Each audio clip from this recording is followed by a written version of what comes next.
welcome to the Caprock Life Podcast, the official podcast of Caprock Home Health, which has been in business over 42 years. We are the largest family-owned home health company in Texas. Our mission is to keep our clients safe, comfortable, and independent in their home. We are a values-based company, and our core values spell the acronym DIRECT, because our core values direct how we behave. Our core values are drive, integrity, respect, empowerment, compassion, and teamwork. Our standard of excellence: work hard, be nice, have fun. Let's get into it. Well, hey, over the last 3 episodes, we have unpacked our foundation series. So we've looked at the priorities for the year at Caprock for 2025. And just to recap, those are next level leadership, innovation, and extreme ownership. And today, we're going to unpack a very exciting topic. It's actually our tool of the month for October for the Next Level Leadership Toolkit, and it's known as the line of choice. So with that, let's get into it. I'm going to introduce my guest here in just a minute. So first, we'll start off with our fearless leader, Carlos Morales. Carlos, welcome. How you doing, man? I'm doing fantastic. Fall is here. The heat is going away, which makes me extremely happy. Tech football team's doing great. Yes. Chiefs are back. Like, there's just so many things good that are maybe superficial. However, part of it makes me happy, but family's good, business is good, life is great. Love it. Yeah. You kind of hit on it already, but what are you excited about in this season? Man, this season is just we've not had. So my problem is I start off the season just like I try to do every season, low expectations, right? When it comes to football season, with Tech, but now I've already got in my mind that we're going to win the Big 12. We're going to national championship, and then after last week we lost one game, and now I'm upset. Whereas before I should be extremely excited. So I don't know, it's weird. But with that, just as far as football season, it's great. But then with the fall season, right, talking about the weather, it's so much nicer, right? Going outside, playing with the kids, going and seeing some of the events. Just really having the cold season come in really makes me happy. Yeah. So yeah, great things. It's awesome. You've kind of become a jogger, so you hitting the streets again early I morning. have been, so I'm almost to my goal. I'm on track for my goal. So I did take a break. I did it for a while, then stopped. Started working out a little bit differently, but now I'm going back to just kind of getting out and jogging. It's so nice in the mornings. So my goal is to get 30 miles this month, and I'm almost there. Okay. And so then we'll just keep going up from there. So the weather certainly helps. Yeah. Love it. Yeah. Well, thanks for that intro. And we also have a very special guest today, Dr. Jason Weber. So pumped to have Jason on board. Jason is the Vice Chancellor for Leader and Culture Development at Texas Tech University. He has played an integral role with our team on helping with some values development. He's actually coaching a few of our staff members. The impact in a short time has already been felt, so we're so excited to get to team up with him. So he's become a good friend of Caprock. So Jason, welcome to the Caprock podcast. Thank you so much. I'm excited to be here. Yeah. Well, tell us a little bit more about you and just kind of what you're into these days. Well, I'm going to kind of build off of, Carlos, what you were saying. It's fall. This is a great time of the year. I absolutely love this. I'm a northerner, born and raised in Minnesota. The reason we moved, though, was because of the cold. That's now, the kind of cold. extreme cold. So we very much, my wife and I very much appreciate this time of year. Again, you wake up in the morning and it's nice and cool.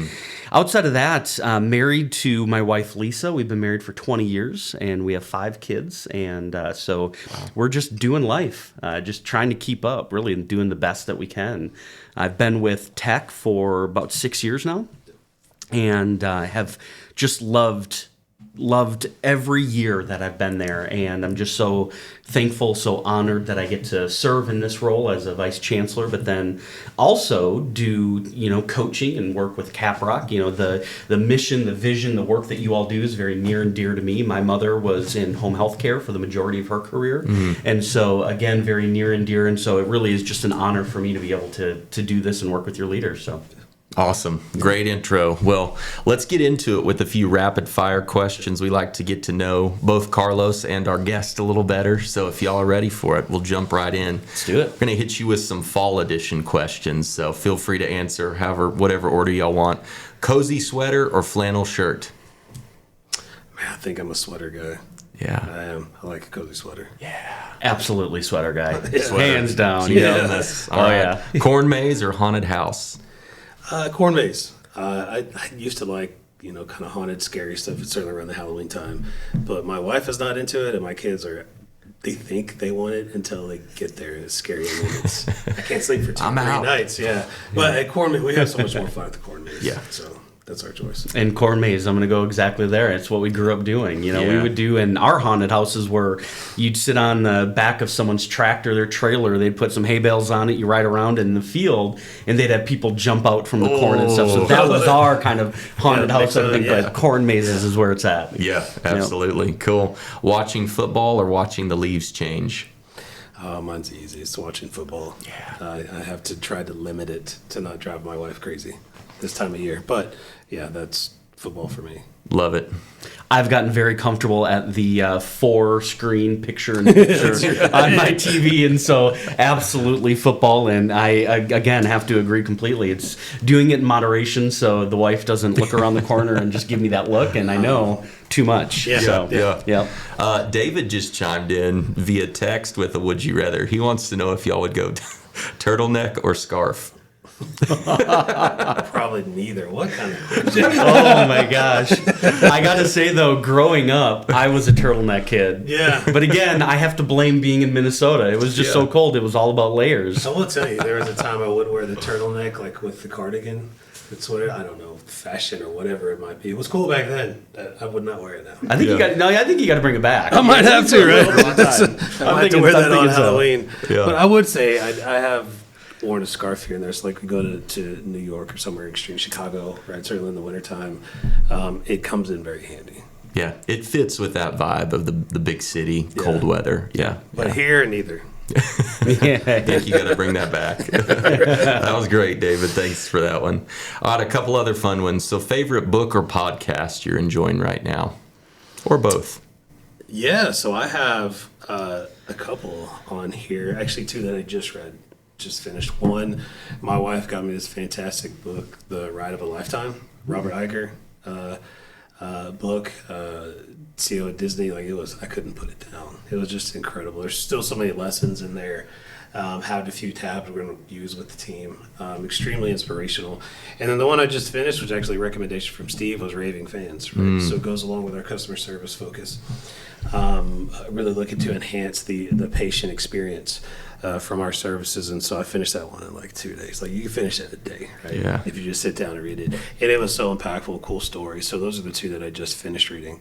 That were great, so I got to find the next one. Okay, those are awesome. Podcasts, quick ones, and I need to do more podcasts. But the Dare to Lead podcast by Brené Brown, I think she's incredible. She's so much fun to listen to, just so real.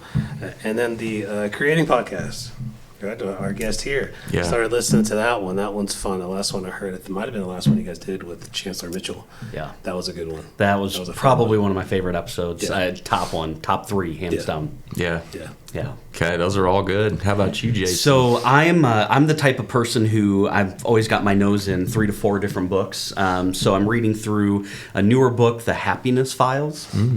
I'm also looking at a lot of the work that we're doing is around character development, well-being development, and so I'm reading some of Siegelman's work around, again, what does well-being look like. I'm also really big into Robert Greenleaf. Servant leadership is my passion, it is my background, and so I'm working on some stuff with a couple other authors around this idea of power and persuasion versus coercion. So I'm reading a lot of his earlier essays. Not super exciting, I know, but I find a lot of joy in it. And then podcasts, driving so much, I'm just usually clicking along and just seeing what is out there. But I love the leader development stuff. There's a book that I just got recently by a local author who is also a consultant. Her name is Leanne Lagasse. Yeah. And she wrote a book, The Congruent Leader. Absolutely am loving that book. So shout out to Leanne. It's really a great book. So Yeah. Love that. Yeah. Leanne did a Strengths Finder deal for us in a class I was in, and just great presenter. And yeah, Oh, that's absolutely really cool. wonderful. So yeah. Okay. Good recommendations. We can share those books and podcasts in the show notes for our listeners, but thank you all for those. How about a short quote or saying you guys live by? Yeah, so there's one that's gotten me through a lot, right? Through life, through work, obviously the transition of everything that we're doing moving forward, planning for the future. It's get mad, then get over it, right? So it's number 2 on Colin Powell's list of 13. He's got these 13 rules that he lives by for life, for work. Obviously, his was applicable to the military and his time in politics. But get mad, then get over it. It just is so impactful. Because that's just have to operate. Not everything goes your way, right? Not everything goes the way you think it needs to, and or your ideas are not always the best. And I've found that out by hiring, placing, and empowering better people, right? Such as you guys. It's an extremely humbling, I think, quote that really just puts me into perspective, puts my mind in perspective, and just kind of checks me. So that's one of my favorites. Yeah. So I think, in the season I'm in right now, especially with all the leader development initiatives and things, there are 2 that I refer to a lot with people. And the first one is Samuel L. Johnson. And he said, people need to be reminded more than they need to be instructed. And I think especially as working with senior leaders, one of the challenges and we even mentioned this very briefly in the hallway when we were coming in, is you get to a certain level and you think, but I'm already there. I don't need additional development. I don't need all of that. But the reality is life moves so fast that we need to be reminded more than we need to be instructed. And so for me, that's a level setter when I'm facing resistance that, yes, you may know it, but how does it apply in the context today? The second one that I love using too is it's all about, or it's not about you, but it's all about you. Because again, it's the power of how we show up. One of my favorite coaching questions that I'll do with teams is, what experience do you want people to have after they've been with you? Wow. How do you want people to experience you? Yeah. And again, it's not about you. So remove the ego, right? Be more humble in what we're doing, but understand your response is going to have a ripple effect. So those are 2 areas that I right now am really invested in. Yeah. Love that one. It reminds me of Felipe Gomez, who y'all are both familiar with. But what's your soundtrack? Like, what kind of music are you putting out there into the world, and do people want to hear it? So exactly. Those are good quotes, guys. Thank y'all for sharing those. How about a hobby or activity outside of work that you're into right now? So mine, kind of funny enough, is learning how to date my wife, Cassie. Again, right? We always need to revisit that. We're busy, kids, sports, school, work, life. Football apparently gets in the way, so I gotta set that Those aside. Two don't go together. But it's a hobby. It's a consistent conversation we're trying to get better at, right? Yeah. Learn how to do that. Make sure we make time for each other, and then really utilize that time to focus on us, and not the problems of the kids or issues of the world, right? Let's talk about issues for us. So that's, I think, one of my probably favorite hobbies. And then reading, getting back into it's just fun. Yeah. You just learn so much. Love that. Yeah. This is an area I am not good at, right? Because I am just work. But I do find a lot of joy in reading and having that quiet time. Also, again, with all the travel that I do from El Paso to San Angelo to Wichita Falls, that windshield time, kind of that quiet time, gives me a chance to reflect and kind of reset. Yeah. And so I really look forward to that. And then on the weekends, of course, being with the family, and just being present with that, and all the challenges and struggles and frustrations that come with that, trying to enjoy those more. But that's definitely an area that I need to put more work into, some hobbies and other things. So do you use audiobooks? I just have not been able to get into audiobooks. See, okay, I haven't either. I'm not the only one. I tried. I get recommendations from Allison, and then my best friend Ty. He's like, just put it on while you're driving, traveling, whatever. And it's hard. I get too lost in thought because when I read, I want to really think about, like, what is the author trying to say? And I'm worried that if I'm driving, I'm going to be like, ooh, what's this? And then I'm not paying attention by driving. So I like to have the physical book, but I also like to underline it. Exactly. Going back and referencing, and then having to try to remember that and find what page you like. I think I make it more complicated than it should be. But. Now, I will say, Matthew McConaughey has that book. I think it's, what is it? The Green Lights. The Green Lights. Yeah. So good. I could listen to him. He's got such a great... I started that audiobook. I could listen to him, but anyways. Those are good. Okay. Well, last one on the rapid fire questions. So at Caprock here, and I know at Texas Tech, y'all utilize the Working Genius tool. Yes. That's near and dear to our hearts, and really it's a great tool. Most of our staff is familiar with it, but it's really all about what brings you joy, making sure you're on the right seat on the bus. And so for you two guys, what is y'all's? What are your two working geniuses? Yeah, so I'm a GD. GD. Fun to say. Galvanizing and discernment. And so I wrote it down because I can't remember it's word for word, but ideally the intuitive activator. So what it means is an instinctive and confident decision maker, right? Able to assess situations quickly and accurately, and marshal people to act. Marshal is kind of a weird word, when I see that, but it's the idea like positioning people, right? Putting people in place to act. And honestly, I've taken this twice, and so I took it 3 years apart because the first one I had 3 geniuses that I had to go and manually kind of figure out through. So I was like, oh, let me try it again because we went through what it was, like a working genius class. Yeah, we had a facilitator. Facilitator. Yeah. And so I had asked one of them about taking it again. Like, should I just take it again? Does it ever change? And he's like, you can take as many times as you want. She's like, it's probably not going to change. And you know what? It didn't change. Yeah. it solidified the top 2. Yeah. Which I actually think is completely accurate. So it was hard to identify that wonder was a frustration of mine because I really wanted that one, but it makes sense. So that's where mine is, and honestly, it fits me to a T. And I love getting people engaged. I love getting them rallied, and then I love being able to assess and make decisions on things. Sometimes I take a little too long, but I also have a fantastic team that pulls me across, or some that I might have to slow down, just kind of getting that dynamic. So those are mine. That's great. Yeah. GD. Yeah. And I'm an ID, so invention, discernment, and again, to a T. And what I love about the working genius is, even when I think about the frustrations, so tenacity is one of mine. It's one of my frustrations. Mine too. And it makes so much sense. I'm great at starting things, but finishing them, again, if it wasn't for my team, we wouldn't get a lot of stuff done. But, one of the things that I love doing the most is give me a problem and let me just kind of ideate.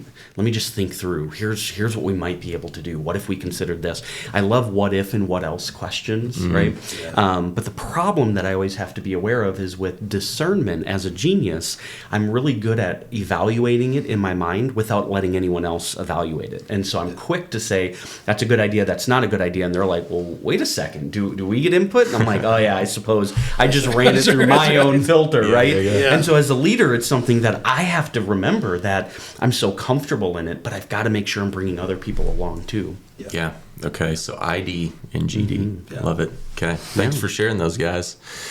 All right. Well, let's get into the main topic today. I'm so pumped to discuss the line of choice with Jason here. So I'm not even going to really unpack the tool. I'm going to let Jason do that as we get into it. So Jason, let's start maybe with the history of the line of choice, kind of how it's evolved for you. I know we were talking pre-show about that. Yeah. And then let's just get into unpacking the model with you. So this goes back a number of years, 10 years, maybe a little more than that. At the time, I was with the Wisconsin Department of Corrections. I was a staff development specialist, and our job was to do people development, staff development for our 10,000 employees. And so we had prisons all across the state. So our job was to go to those prisons and do development. And as you know, corrections isn't a very positive work environment, right? It's pretty negative. And so we were always thinking about, how do we help our officers, our leaders, our staff navigate this more, right? And I don't even remember exactly where it came from, where I pulled it. I haven't been able to go back and find one author that has had it. I know there are different industries that'll have something maybe similar to it. But again, kind of beside the point. We integrated the line of choice to help people put together an understanding. And I think that's one of the most powerful elements of this tool is this idea of understanding and awareness. Because we control ourselves. And we've got to understand that. I can't control you, no matter how much I want to do that. And when you're in a correctional setting, don't ask the question, can you control others? Because in that environment, the answer is yes. However, in most environments, in the majority of environments, we can't. We can give recommendations. We can share ideas. We can share our thoughts. But ultimately, it's up to the person. So the line of choice is really a chance for you as a person to say, where am I today? You know, the question, are you operating above the line or below the line? That's the premise of the tool. And we use those words, ownership, accountability, responsibility, as above, and blame, excuses, denial as below. Those are reference points. And that's how I like to look at them. Not as truth, not as they can only be these words, but these are reference points. And so I always encourage teams, play with them, work with them. Feel free to modify it and tweak it. No one owns it, to my knowledge, so have fun with it, right? But it's that ability to bring awareness to say, how am I showing up today? Am I showing up above, where I'm taking ownership, accountability, and responsibility, or am I showing up below, where I'm blaming others, giving excuses, and living in denial? Yeah. Can you unpack a little bit more? It's been a revelation for me as I've studied the tool, and I'm a simple-minded man, so I love acronyms, and that's why I think I love this model, because it's simple yet complex all at the same time. But you spelled out the OAR and the BED, but what are those acronyms, and how have y'all come to use those to kind of help expand the tool? So I've got to give full credit to Steve Sosland. He and we were kind of ideating over this tool one day, and he said, look at these words and look what they spell out. I had never thought of that before. But he was like, or, and then bed. Now, being a Minnesota boy at heart and being a big fan of the Minnesota Gophers, our current coach, PJ Fleck, his saying, like we have at Texas Tech, the brand, his in Minnesota is row the boat. And so for me, when Steve brought that up, I'm like, oh, I've got an automatic connection to that. But really this idea of if you're above the line, you think of it as an or. And Steve, he's got it down to where he can describe it. But think about how a boat moves forward, right? If we have an oar, we all have to row together, and we've all got to make that choice. And then we would jokingly say, and if you're not willing to hold the oar, if you're not willing to be a part of the team on the boat, moving the boat forward, just stay in bed, right? And so it's kind of one of those analogies that we can play with and have fun. But really, if you think about it as that oar concept, what is the purpose of an oar? It helps move things forward. It helps control the environment you're in. If you're on a calm lake, an oar in that moment is going to be used for movement. But if you're going down rapids, if you're doing any of that kind of stuff, that oar is going to be a stabilizer. It's going to be a balancer. So what is the environment that we're in? And that's going to change our interpretation of what the oar does, staying above the line does, but also the below the line. You know, one of the analogies that I use is how easy is it for a person with a negative attitude to bring a team down? It's extremely easy. Super easy. Snap of the fingers and it's going to happen, right? It literally is easy as you walking in saying good morning and I'm like, and you're just like, excuse me? And now, boom, we've just gone below the line. So it's a very fragile thing, and it's something that we need to constantly be thinking of. So, you know, kind of going back to your first question, how has it evolved? How has it morphed? It's really about understanding our environment. What does ownership, accountability, responsibility look like when things are going really good? And what does it look like when things aren't going good, right? And we've got to have a clarity around that so we know how to leverage that. Yeah, really good. Can you unpack, you told us, you started the story before we got on the recording here about a time when you talked about that with a team you've worked with. Yeah, so I will share this tool any opportunity, even if it has nothing to do with the topic. I'm giving this tool because I believe in it so much, and I think it's such a great reflection tool. And one of the areas that was the most inspiring for me is I was working with the Texas Tech football team and some of their coaches. And as I presented this, one of the coaches, because I always ask the question, how does this make sense to you? Because I could give you my understanding of it all day long, but if it doesn't connect with you, it's pointless, right? And so I asked them, how does this make sense to you? And one of the coaches said, here's how I'm seeing this. When we're coming off of a win, when we started 6-0, right? Let's look at the Tech football team. We started 6-0.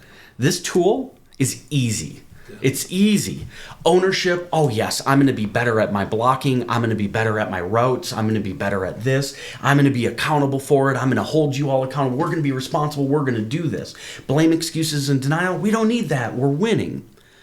It's when we have a loss, though. That's when it comes up. Because how easy would it be to say, oh, well, the offense really screwed that up, or the defense really did that, or, our number one was injured and I'm just number two, so that's why they got so many sacks, or something like that. And that starts to make sense. And that kind of goes back to that environment, the environment and the context around it. When things are good, what does it mean? What does it look like? But when things are not going well, what does it mean? What does it look like? And I think one of the challenges that we have, especially as teams, is in those positive moments, understanding what below the line looks like, because it can sneak up on you, right? And so it's not about, being perfect all the time. None of this is about being perfect all the time. But when we're winning, when enrollments are up, when financially we're sound, we're doing really well, we're exceeding our goals, this is easy. Yeah. But when things are tough, how do we keep this a tool that's reflective of who we are and how we show up? Yeah. That's really good, man. Well, can you share a moment in your personal journey where you've noticed that you've dropped below the line, and maybe what are some triggers that you've noticed that cause you to drop below the line, and then what have you done to pull yourself up above the line to take on that ownership, accountability, responsibility? Yeah, this week. I mean, let's be real, right? It was this week. Yeah. And especially as leaders, one of the things that we often talk about is the power of delegation. But yet for a lot of leaders, using me as an example, that's hard to do. I'm so used to being a one-person show, right, where I just did it all. And so let me do it. I'm good. But as a leader, I'm not developing my team. I'm not helping them grow. I use a question by Robert Greenleaf: do those served grow as persons? And that's something that's constantly in my mind. But back to this week, I had to delegate an assignment out to one of my team members. And so I sent it out real quick because I only had a few minutes before my training, and I immediately got back questions. Well, what do I do about this? What do I do about that? And I got frustrated because I immediately went back to, you know what, never mind, I'll just do it myself. How often do we find ourselves there? And I was just like, stop with the questions. And I found myself in this mindset of just do it. Like I delegated, just do it. I don't care, just do it. But I had to remind myself, and ironically, the line of choice was in the packet for that day. And so I had to remind myself, wait a second, I'm below the line here. I've got to get back above the line. Ownership, accountability, responsibility. I have a responsibility as a leader to develop my team so that they can take these tasks without having to ask me questions, right? Yeah. And so I had to get back in the mindset of going, these are good questions. These are fair questions. So then my response automatically changed. What other questions do you have so that I can help you be successful? That was an emotion change. That was a mindset change. And I know we came out of it. The outcome of that was much better than if I would have just said, I'll do it myself, it wouldn't be done. So I'll just tell you that right now. So I think that's one example where I caught myself. Again, it's natural. We wake up, we're in a bad mood. Something doesn't go getting the kids off to school or something like that. We're in a bad mood. It's easy for us. So we've got to be constantly reminding ourselves, wait, where am I? Is this how I want people to experience me? And are others growing because of my relationship and my interactions with them? And if I can't say yes, I've got to get myself back up above the line. Yeah. Man, that's really good. I was meeting with a men's group earlier this week, and again on acronyms, a guy shared a really powerful one for me, and he said, when men do stupid things, the acronym is HALT. They're typically hungry, angry, lonely, or tired. And I thought, man, that's really powerful, because most of the time when I do make a stupid decision, pop off to my wife or kids or a coworker, if I assess it, it's probably one of those things, and one of those needs is not met. So for me, those are some triggers I just really thought of that were kind of compelling. So HALT. Yeah. Yeah. Carlos, you had a question around accountability with the line of choice. Consider myself just a student for life, right? I think we all do. And so whenever we started exploring this line of choice model, that resonated with us so quickly, right? It just is, it's easy to understand. It's a mindset thing. It's something that drives it. You can personally and professionally, right? It's an easily applicable tool, but I'm still learning it, right? I'm still understanding how to use it. I love the acronym portion of it. I love how easy you can just above a line and below a line. Learning more and talking with you and even Steve in the past, there's behaviors, right, that are associated with these, which I love that too. As we did our core values with the entire team, we wanted to make sure it wasn't just words. There's actions, there's behaviors and expectations.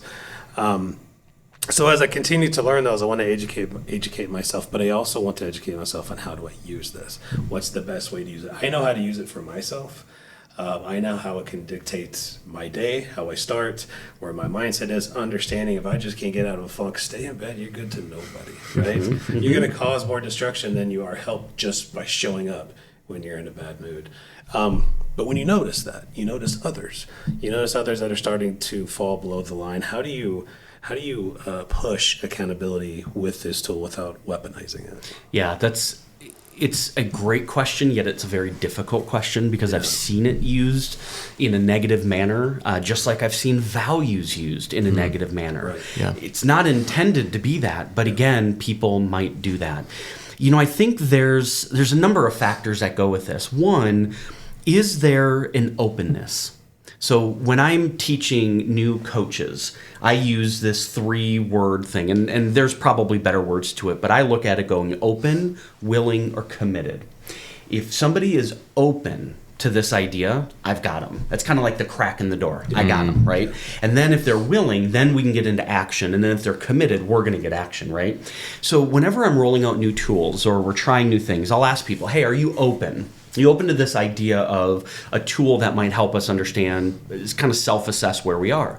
Most people are going to be open to it, right? I'm not saying anything more than, are you open to it? Because if they're open, perfect. I've got my pathway, I'm going to introduce it, and we're going to go from there. But I think it's important about what's the example we're setting. You used the word, Carlos, there, expectations. Another way that I've used the line of choice is that line is the expectation. So for example, when we talk about accountability, one of the most popular topics that I talk about, accountability is not punishment. We very often get that mixed up because we don't like difficult conversations. We don't like all that stuff. But if we think about accountability, and I'm going back to some literature and some books out there on it, we look at accountability. Accountability is simply having clarity on the expectations we have. For example, our work hours are 8 to 5. What time would I like you to start work? 8 o'clock. 8. Pretty simple, right? Yeah. And if I get somebody who's 8:15, 8:30, 8:45, I make the decision, I'm going to talk to you. This isn't personal. Yeah. It's simply, listen, we had the agreement. We set the expectation. 8 o'clock is the start time. Of course, life happens. There are going to be exigent circumstances, yada, yada, yada. But I've noticed that you're not meeting that standard. What's going on? That's an opportunity for us to do that. So how do we use this tool? And so that line could be those expectations. You know, hey team, I've set these expectations. We're not meeting them. How do we move forward? Well, you know, Carlos, this is all your fault. Well, hold on a second. What if we looked at this from above the line? I always encourage people, approach it with curiosity. Yeah. Instead of looking at it as an either or, what if it's a both and, right? What if we were to look at it and say, you know, when I'm hearing your response, I'm worried that we might be below the line here. What would it look like if we were above the line? So it's how we interact, and again, are we going to allow someone, if they push back on us, well, that was below the line, are we going to get defensive? Are we going to get upset? Right. Let me give you an example of how we integrated this. Let's go back to my time when I was with the Department of Corrections. So my coworker, Shannon Butcher, and I, we were talking about how do we integrate this? So like a correctional officer, when they're walking around the units, they can't carry bags, they can't carry papers, they can't do all of that. They just have their uniform shirts, right? Yeah. And so we thought, what is a creative way that we can do this? And so we actually turned the line of choice and we created these cards about the size of a driver's license or a credit card. And we had the line of choice put on that. And then we handed it out to all the officers so they could carry it in their uniform pocket, in their shirt pocket, right?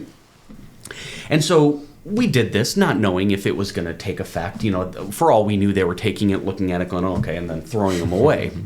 But what we started to see upon future visits is that when, again, officers or staff, they would get grumpy, they would be in a bad mood, they would be complaining, someone would just simply pull it out of their shirt and go, hey, don't forget. And they were like, oh, fine. Now, whether they wanted to or not depended on their mood, but it was a great reminder. So how can we, again, people need to be reminded more than they need to be instructed. So if we integrate a tool like this, then our role as leaders is, using another acronym, is to be that chief reminding officer, that CRO. Remind people, hey, what does this look like if we were below the line? What would it look like if we were above the line? Let's go there. Because it's all about creating that clarity for people.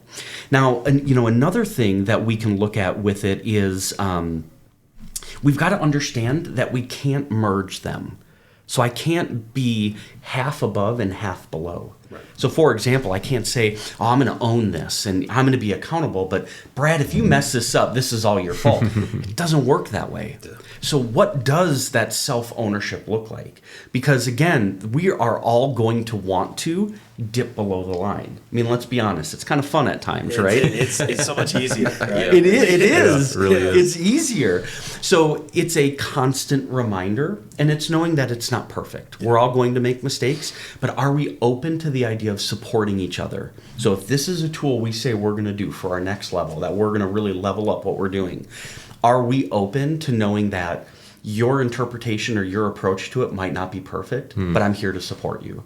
And I think if we approach it in that manner, through curiosity and openness, we're going to have success with it. Yeah. But the moment we look at it as an either or, either you're doing this or not, it becomes weaponized. And that's when we start to see kind of a breakdown in a team. Yeah. That's great. That's great. That's fantastic. Yeah. Imagine getting there. Well, that's what I was going to ask, putting a positive spin on it. We're obviously all super passionate about company culture, organizational health here on this podcast. And so what does a culture look like when everybody does show up consistently above the line? What have you seen that look like? Yeah, man, that's a great question. I'm going to answer it this way. Your culture equals the behaviors you allow. It's as simple as that. Yeah. And I don't say that. I always feel like I have to be careful when I say that, because I worry about the weaponization. Sure. I worry about people saying, oh, that means I've got to hold you 100%. No, it doesn't. We're all trying. It's just like our values. They're not perfect, but they're there to guide us. So what does that culture look like?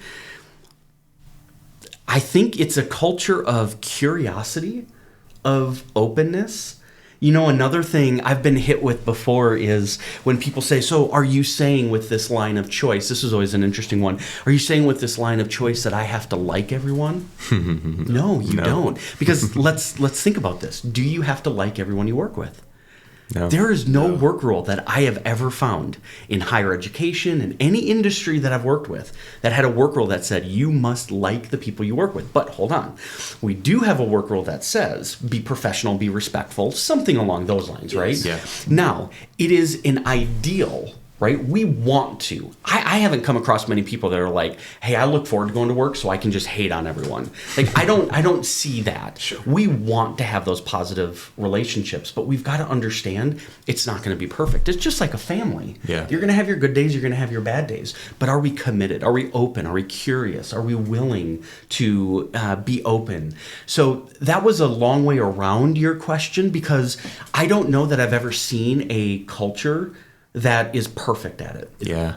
And I think that's really the best way for me to kind of summarize all that. That's really good. Committed and curious and open, I think, is a great, And I think over time, the hope is you also see the cohesion, the alignment, the everybody's rowing in the same direction. Yep. Maybe not perfect every day. We're not all in sync, but long term, you see, man, we're moving this boat. Yeah. And it, to me, aligns with our standard of excellence. We have something we say around here, trying to get it out there to everybody, but it's work hard, be nice, and have fun. And to me, that would be a culture of excellence where everybody's showing up above the line consistently. Not all the time, but if we're working hard, being nice, having fun, that tells me most of the time people are showing up above the line. Absolutely. Yeah. Well, we'll wrap up here pretty quick, but let's ask both of you guys, how has this tool changed you personally as a leader, or just as a human being in general? Gosh, it's a self-check system for me. That's kind of how I've adapted it. It's hard to put yourself in check, right? It's kind of easy to question it. It's hard to take action on it. And as much as people want to be biased or disallow their egos to understand that they're not performing well or their mindset isn't right, it's like a fundamental. I apply it back to a fundamental. So many times we get just engulfed in the progress and we're good at the things we do. Some things become innate, but your emotions can get the best of you and it can take you above and or below that line. So having fundamentals to go back to is something that I consider this tool, right? And that's in work, that's in life with my kids. Probably the most challenging with my kids, right? Because as much as I would pride myself on being calm and controlled in situations, they push that. They push that heavily. But it is, how do I want them to see me, right? How do I want my reflection to be? What does my impression need to be with them? What does it need to be with my staff? What does it need to be with my wife? So it's pushes me, right, to get to the mindset of I need to really focus on bringing my best every single time. If I can't and I just don't, then stay in bed, right? Don't. It's just stay there. Ideally, anything with myself is I just need to be comfortable with being uncomfortable, and that's through checking myself. Because if I don't check myself, other people are going to do it, and it's not going to be pretty. It can be respective, right? And or sometimes if you're already in that funk and it's brought up, it could feel like it's being weaponized. And so if I'm doing it to myself, how can I expect to use it with others right, if I don't? So having to check myself first, that's just it's a great tool for me to do that. Just go back and it's a simple look and reflection. Yeah. And all it takes is 5 seconds, and you're like, oh, okay, all right, let's get out of it. Let's do it. Bring your best and step it up. It's really good. Yeah. You know, I think for me, it's been a journey over these years. What I hope that this tool has done is I hope that it's made me a better leader. It's made me a better person. It's made me a better father. You know, I think about, with my kids growing up, and my kids today, they range from 19 to 13. And I think about when they were really little, I was not as patient as I probably should have been. I could have been a better parent.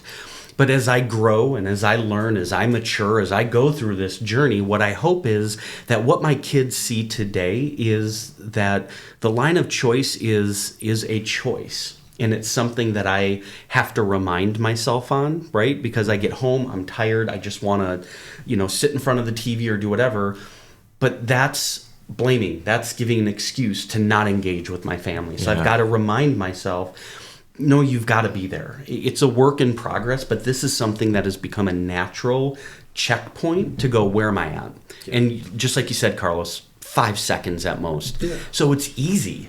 We just have to be willing, and I'm going to second. If anyone's going to check me, I want it to be me, because I get mad that someone else has to check me, right? So anyways, what I hope that this tool has done is that it's been a part of that journey of growth for me. Yeah. Well, I love both you guys hit on it. We've talked about it's looking at how you show up daily, but also a moment by moment decision. So you can shift it in a heartbeat, which is awesome. So love that y'all said it's a journey. We're growing. We don't arrive at this thing. Moment by moment, day by day. And it's amazing how it ties back to our last of our 3 priorities for the year, and it's going to be an ongoing priority of extreme ownership. And like you said, that self-accountability. Like, I want to check myself before other people have to check me. I think that one might stay on the list for next year. Yeah, we're just going to carry it over. We're just getting it started. It's not where it needs to be, and if anything, it's from my own self, right? So getting better at that, appreciating using this helps. I think this tool would absolutely help in that, and focusing more on extreme ownership. I don't think that ever dies, but I think that's something we need to continue to emphasize. So don't be surprised if it's on the list next year again. Okay, repeat. That's right. Well, this has been such an incredible conversation, guys. I want to ask just any final takeaways or like a nugget, practical application, anything you want to leave us with, Jason, as we wrap. I think, one of the things that I've pushed on my team, and I use that word push very intentionally, is that of building community. And so with that, one of the things that I encourage people is give them a chance. And what I mean by that is build community with those that you work with, those that are in your network, whatever that is. Give them a chance to be able to support you in your growth. But really, that idea of building community. And so I think the thing that I would leave is the line of choice is one tool of many. But it's one way that we can give other people a chance, right, to experience us better, but then also for them to be able to help us grow as we own that. And so the thing that I would leave is build the community. It's one simple thing, right? It doesn't take a lot to build that community, but if we focus on that, again, the tools like the line of choice can help us really make meaningful connections. Yeah. Wow. Love it. Well, what's the best way to connect with you? If people like what they've heard today, where can they follow you? You're constantly putting out great content. So where can they connect with Jason Weber? I've turned to LinkedIn.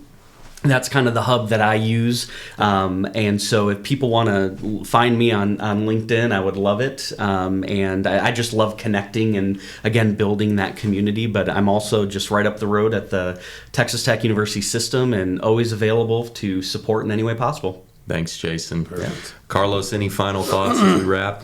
Man, there's not a whole lot I can add to it. Other than we'd love to explore this tool more with everybody out there, all of our staff. We plan to. But I also just want to say a big thank you to Jason, not only for continued support with our team, but for coming today, having a fantastic conversation. I certainly long to learn more about this tool. I think it's just impressionable and as basic as you think it can be. Understanding how to use it is the complexity of it, and it's you, right? It's you against yourself is what I love about this. So, again, thank you for coming to talk about this. Yeah, thank you. Yeah, huge thanks, Jason. Line of choice, Jason Weber, Caprock Life Podcast. Y'all have a great day out there. Work hard, be nice, have fun, and we'll see you next time.